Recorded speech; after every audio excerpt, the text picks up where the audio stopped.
A'udzu billahi minasyaitonir rajim. Bismillahirrahmanirrahim. Alhamdulillahirabbil alamin arrahmanir rahim maliki yaumiddin. Iyyaka na'budu wa iyyaka nasta'in. Ihdinas siratal mustaqim. Siratal ladzina an'amta 'alaihim ghairil maghdubi 'alaihim waladdallin. Asyhadu an la ilaha illallah wahdahu la syarikalah wa asyhadu anna Muhammadan abduhu wa rasuluh. Allahumma shalli ala nabiyyina Muhammadin wa ala alihi wa sallim. Amma ba'du, ayyuhan nas usikum wa iyaya bitaqwallah faqad fazal muttaqun. Sidang Jumat yang saya hormati, dalam rangka wasiat bertakwa pada saat ini kita ulang kembali surat Qasas surat 28 ayat 85. Innalladzi farada 'alaikal Qur'an la radduka ila ma'ad.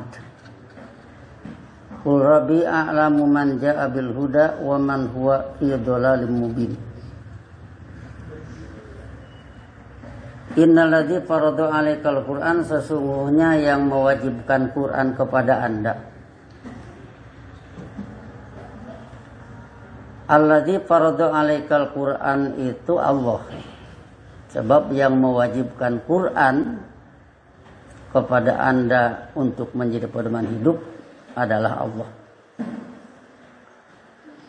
Sehingga di sini kalau walaupun berbunyi innalladzi farada 'alaikal Qur'an, pada hakikatnya innallaha.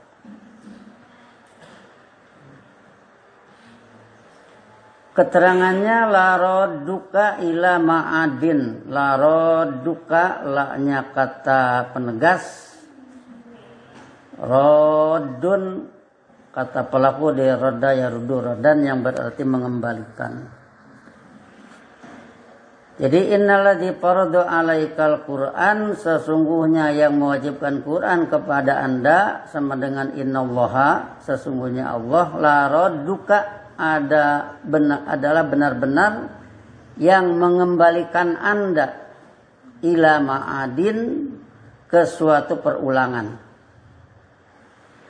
Kenapa ma'adin kita artikan perulangan? Sebab ada ya'udu, audan, itu artinya kembali. Masdar mimnya ma'adan. Jadi ke suatu pengembalian atau kembali sama dengan berulang. Jadi ke suatu perulangan. Jadi sunnah Anda ini akan berulang. Pendek katanya seperti itu.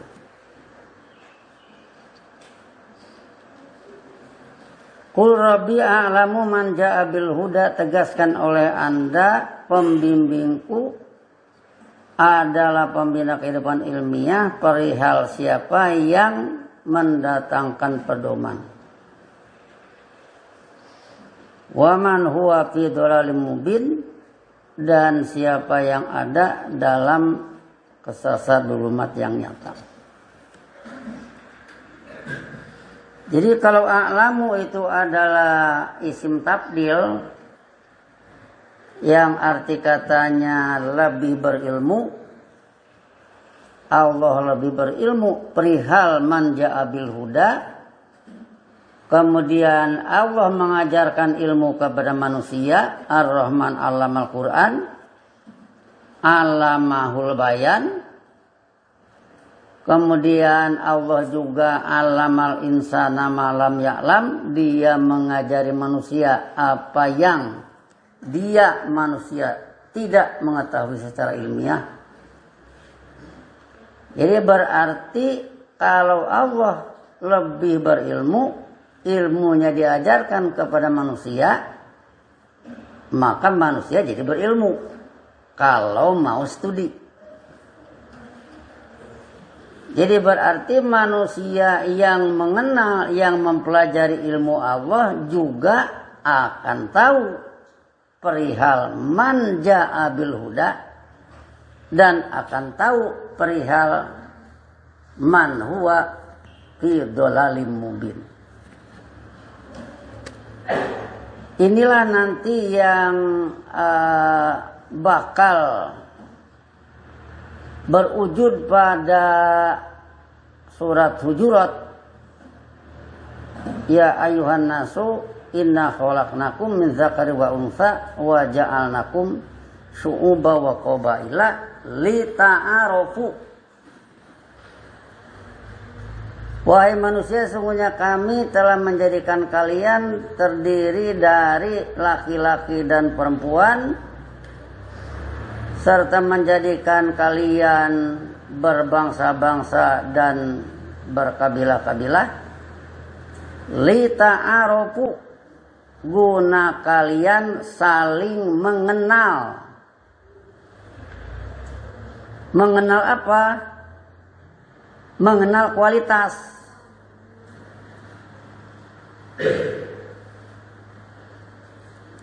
Kenapa mengenal kualitas?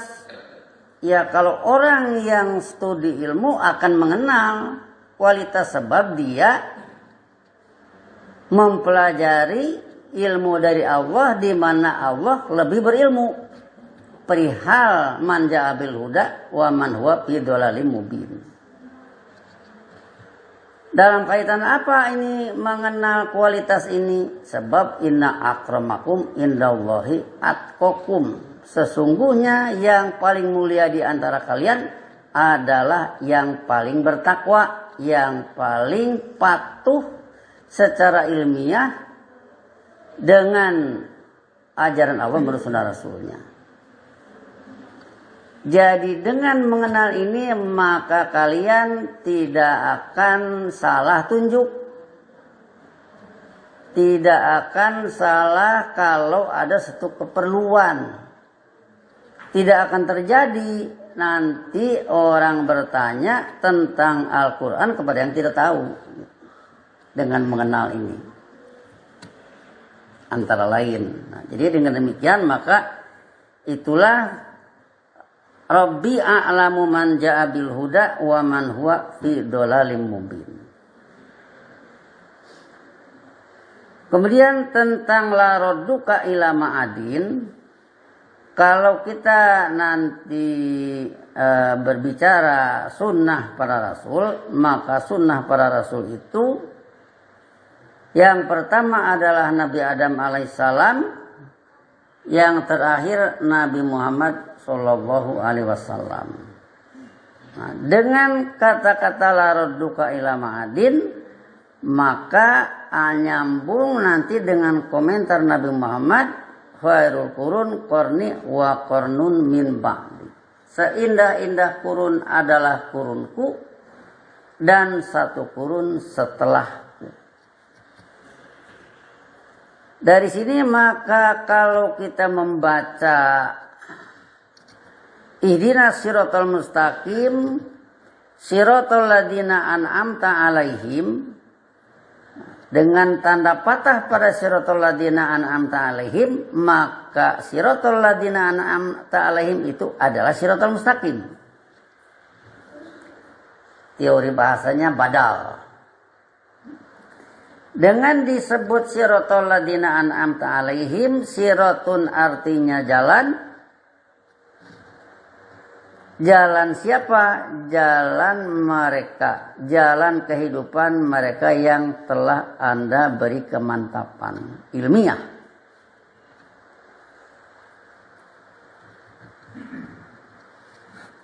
Mereka yang telah Anda beri kemantapan ilmiah itu sudah sering kita eksplor ke ayat An-Nisa 69. May yuti'illaha wa rasulah fa ulaika ma'al ladzina an'ama Allahu 'alaihim minan nabiyyin wasiddiqin wasyuhada wassolihin.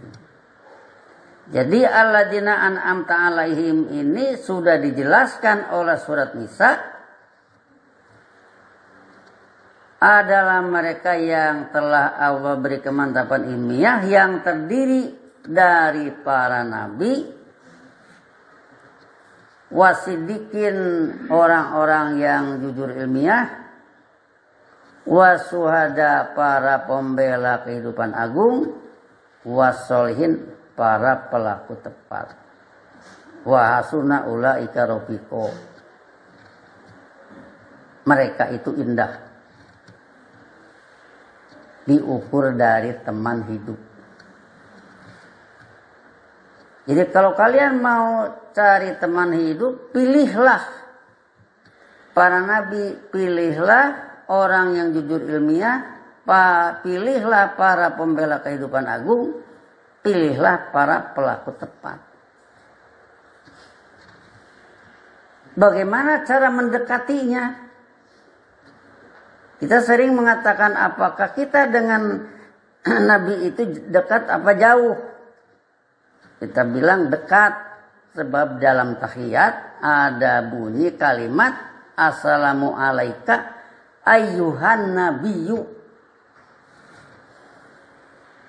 Kehidupan damai dengan dinul Islam telah menjadi sunnah Anda, ayyuhan nabiyyu, wahai nabi. Disinilah kedekatannya. Warahmatullahi wabarakatuh. Assalamu alaina, inilah kita berdoa. Semoga kehidupan damai dengan Islam itu juga kena pada kami.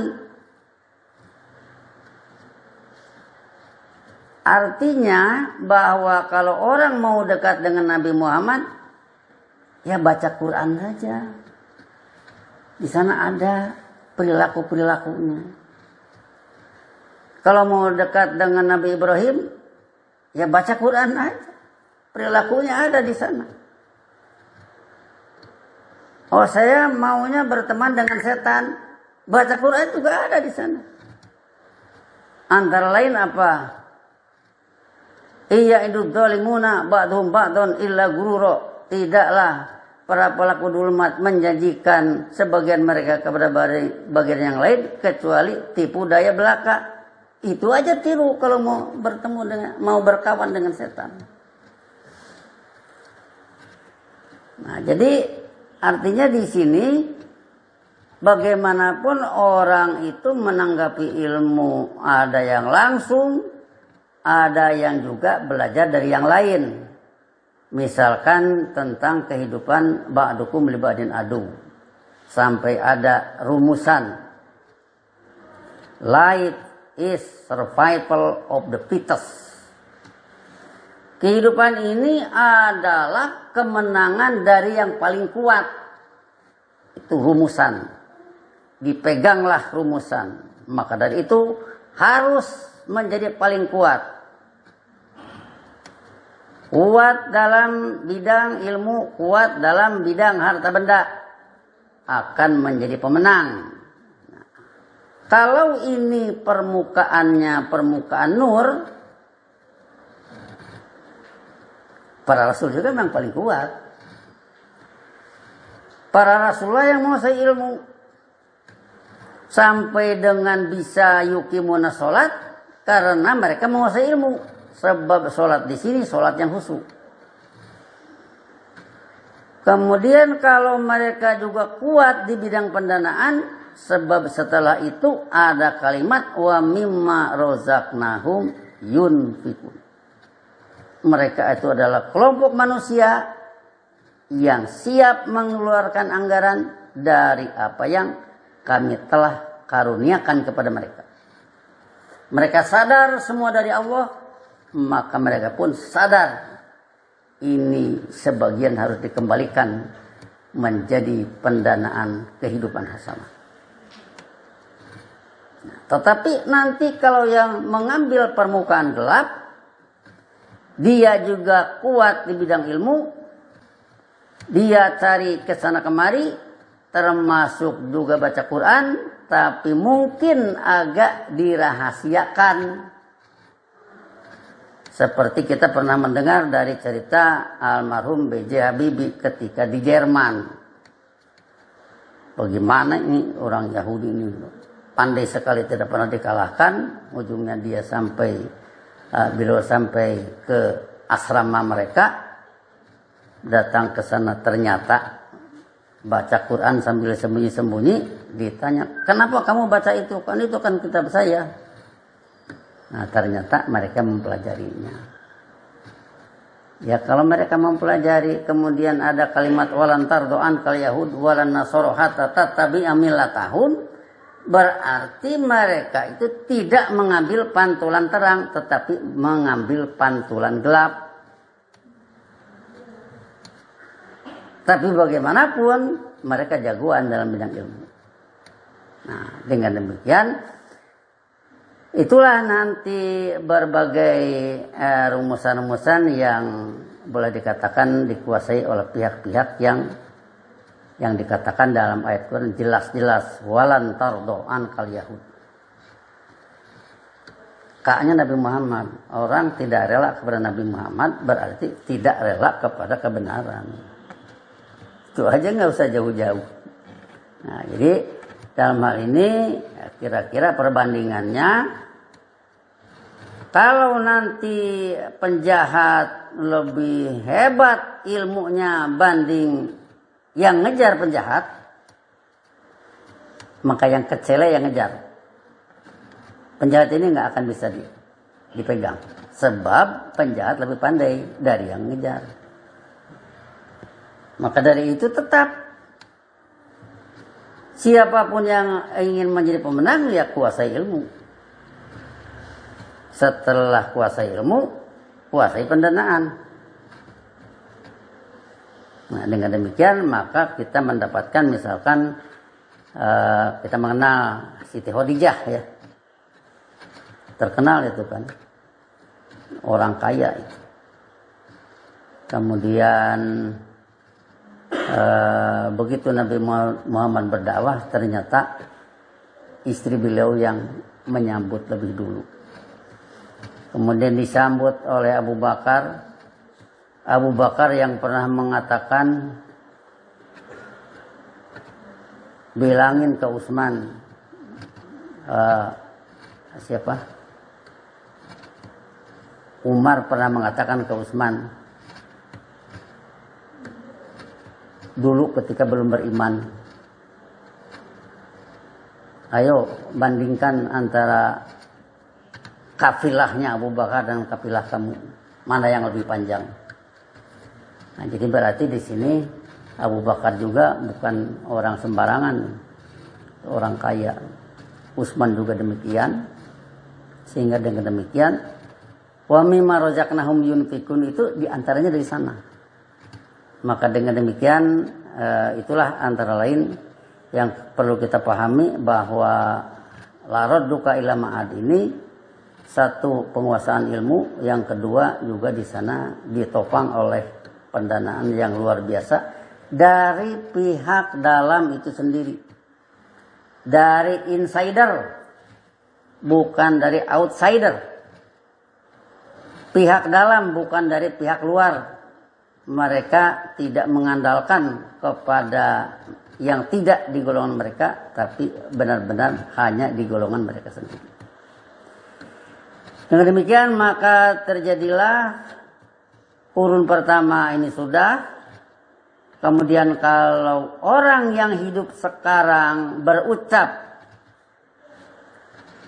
ihdinas siratal mustaqim siratal ladina an'amta alaihim, antanya Allah telah memberi kemantapan ilmiah kepada orang-orang dahulu yang berujung kepada Nabi Muhammad. Kalau Nabi Muhammad yang berucap siratal ladina an'amta alaihim, maka ujungnya Nabi Isa. Kalau kita yang berucap, ujungnya Nabi Muhammad. Sebab tadi sudah dikatakan bahwa Allah akan mengembalikan Anda atau sunnah Anda ke suatu perulangan. Jadi dengan demikian nanti akan sama saja antara kurun pertama dan kurun kedua harus diawali oleh penguasaan ilmu yang benar-benar paham. Yang kedua harus diikuti oleh kesediaan mengeluarkan anggaran. Ya, ayat-ayat tidak usah kita ulang terus ya. sangat banyak sekali. Misalkan qul li ibadiyal ladzina amanu yuqimus shalat wa yunfiqu mimma razaqnahum sirran wa alaniyatan. Tegaskan kepada abdi-abdi kehidupan menurut ajaranku yang beriman, yang berpandangan dan bersikap hidup dengan ajaran Allah dan sunnah Rasul. Yuqimus shalat, hendaknya mereka menegakkan sholat. Wa yunfiqu, hendaknya mereka mengeluarkan anggaran. Mimma razaqnahum sirran wa alaniyatan min qabli, sebelum ayat yaumun la bai'un fihi wala khilal, datang satu periode yang di sana tidak ada jual beli norma, di sana tidak ada sistem nepotisme. Sebelum itu harus sudah yuqimus shalat, sebelum itu harus sudah yunfiqu mimma razaqnahum sirran wa alaniyatan.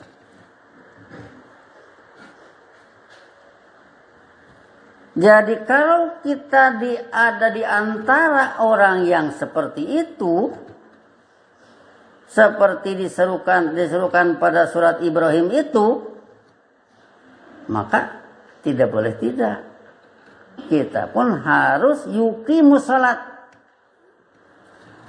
Harus yunfiqu mimma razaqnahum sirran wa alaniyatan, sebelum ma'ad yang ada pada surat Qasas tadi menjelma ke dalam kenyataan.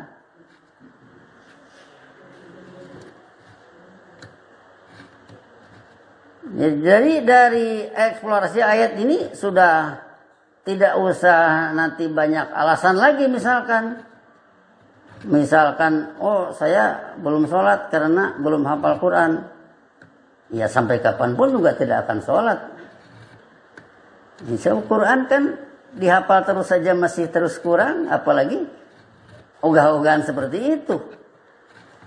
Orang melakukan salat itu akan merasakan, saya dari dulu ayat ini saja. Tidak usah ditegur oleh orang lain, dia sendiri akan merasa. Masa ayat cuma satu? Itu bagi yang melakukan sholat. Jadi di sini misalkan kalau juga beralasan, apa saya sholat khusyuk aja tidak? Memangnya khusyuk itu akan terjemah dengan sendirinya tanpa latihan. Anak kecil aja disuruh salat. Muru auladakum bis salat li sab'i sinin wadribuhum li asrin. Terus misalkan kalau kita berbicara afwajan, pada surat An-Nasr dikatakan wa ra'aitan nasa yadkhuluna fi dinillahi afwajan, setelah idza ja'a nasrullahi wal fathu, setelah Futuh Mekah orang-orang masuk dinul Islam. Kan dulu saya pernah bertanya, terdengar tidak ceritanya di zaman Nabi Muhammad sudah di Madinah ada orang-orang yang baru masuk, kemudian orang-orang itu nonton sholat, kayak nonton main bola, karena dia tidak bisa nyepak bola, karena tidak kuat larinya, maka dia nonton saja, itu main bola. Tapi kalau nonton sholat tidak ada cerita dalam hadis. Orang-orang yang baru masuk bidinillahi afwaja pada nonton sholat, yang sholatnya Nabi Muhammad, Abu Bakar, Umar, Utsman, Ali. Buktikan kalau ada cerita. Nggak ada istilah nonton sholat, yang ada ikut salat. Seberapa bisa, seperti halnya anak sekolah yang ikut upacara. Walaupun dia nilainya cuma 3 di rapotnya, tetap ikut upacara. Yang 10 ikut upacara. Yang 7 ikut upacara. Ya, jadi kalau kita pernah menjelaskan sholat adalah upacara kepatuhan, ya kan sudah banyak alasan yang kita sampaikan. Karena Ka'bah itu lambang dari Allah sebagai komandan, sholat menghadap sana sama dengan orang upacara. upacaranya upacara kepatuhan, sebab tidak ada di Islam kalau tidak ada kepatuhan. Nah, jadi dari sini artinya itulah perbandingan sudah kita berbicara banyak. Mudah-mudahan dengan demikian membentuk satu kesadaran kita tentang merasa salah kalau tidak melakukan salat, merasa salah kalau tidak menyisihkan pendanaan dari apa yang Allah telah karuniakan kepada kita. Barakallahu li wa lakum fil Qur'anil azim. Wa nafa'ani wa iyyakum bima fihi min ayati wa dzikril hakim wa taqabbala minni wa minkum tilawatahu innahu huwas samiul alim wastaghfiruhu innahu huwal ghafurur rahim.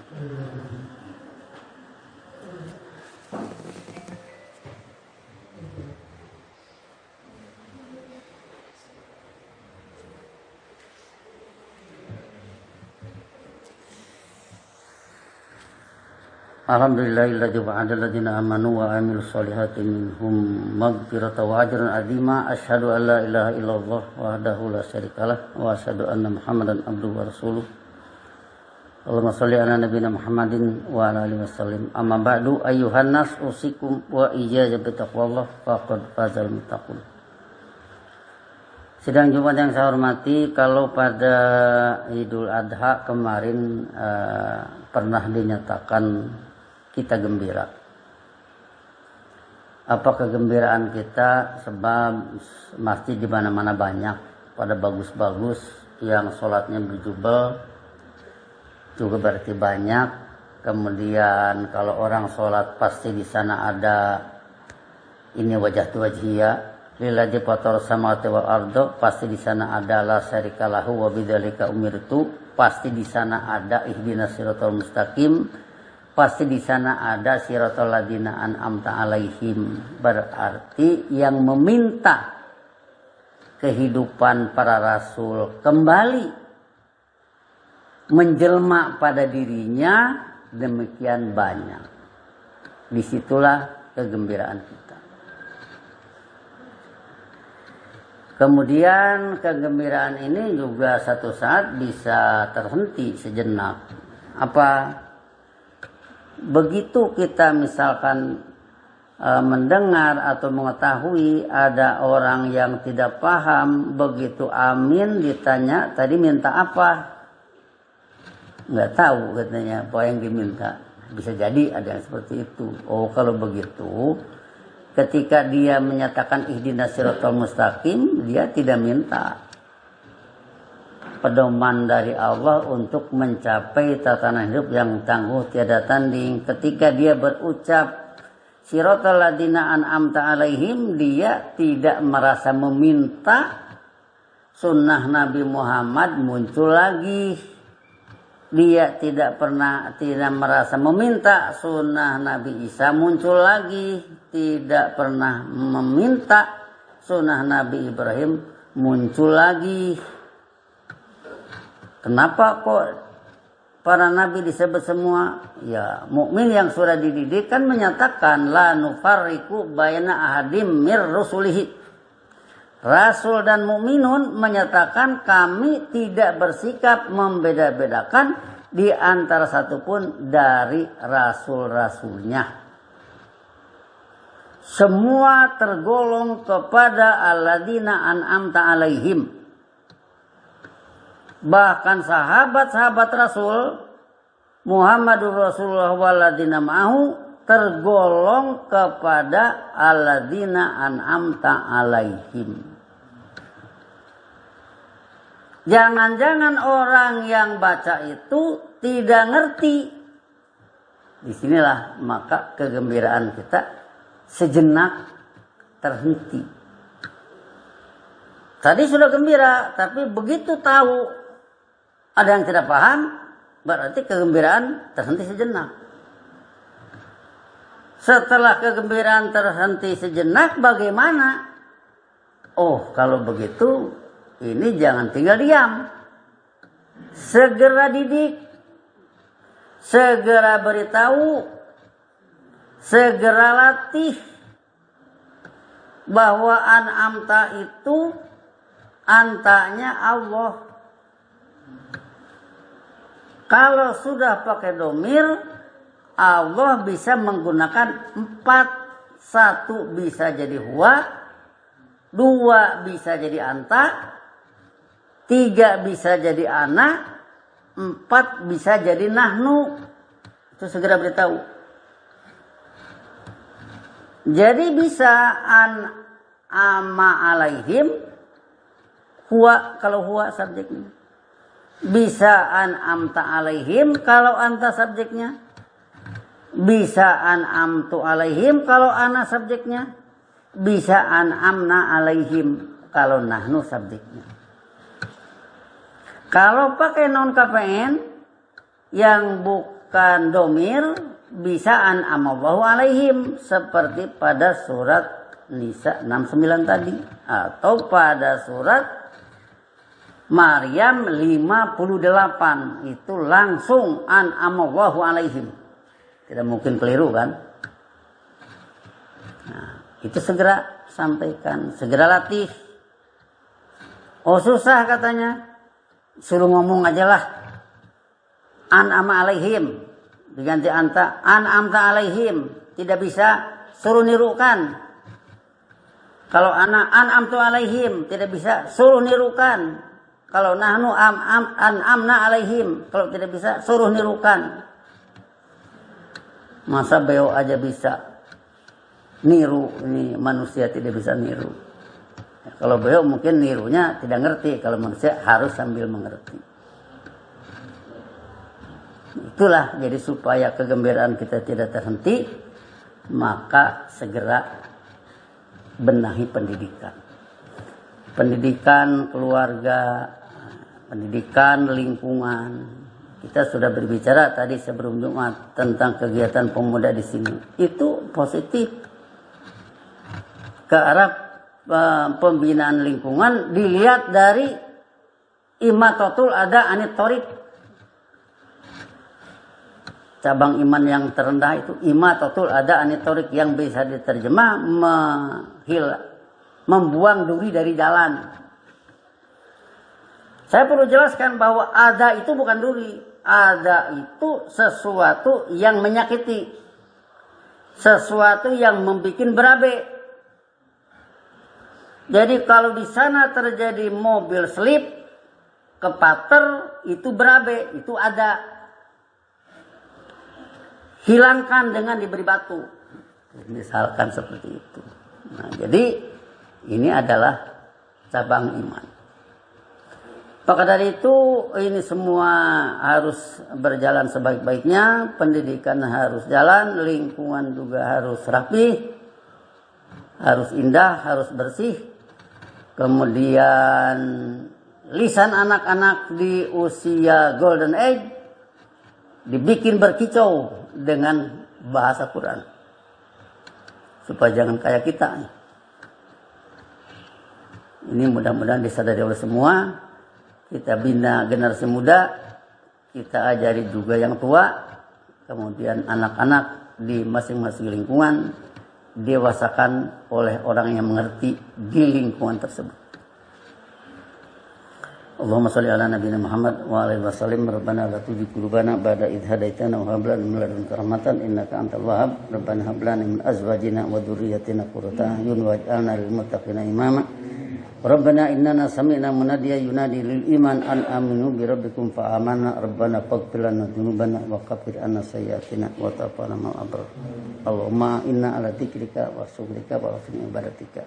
Rabbana atina fid dunya hasanah wa fil akhirati hasanah wa qina adzabannar. Ibadallah innallaha ya'muru bil 'adli wal ihsan wa ita'idzil qurba wa yanha 'anil fahsya'i wal munkar wal baghi ya'idukum la'allakum tadhakkarun. Fadhkurullaha yadhkurkum wad'uhu yastajib lakum wa la dzikrullahi akbar. Aqimus shalat.